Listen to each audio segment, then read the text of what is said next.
following up on one of Major's questions, we know that the White House and Senator Manchin have sort of been at loggerheads about some of the programs and priorities of Build Back Better, but we now know that he ultimately pulled the plug in that interview on Sunday because he was upset with White House staff naming him singularly in the Thursday statement from the president. And we've been told about some of his objections to that were shared with the White House. Has the staffer who is, we suppose, responsible for putting his name in there, have they faced any retribution for this or been spoken to about it?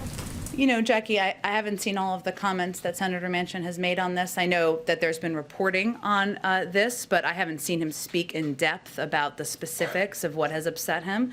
I can dig further if that exists out there beyond the reporting. But what I would tell you is that we have been working with Senator Manchin for months now. The president has known him for years.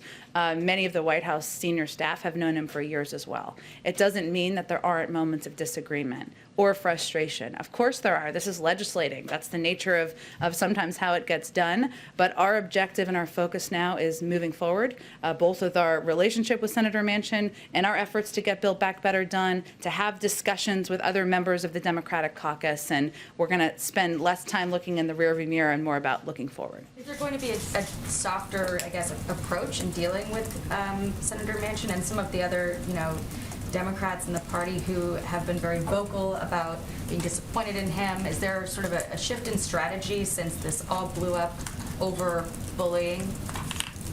Well, again, I wouldn't characterize it that way, Jackie, but I would tell you that Senator Manchin is somebody who has won many tough fights in West Virginia.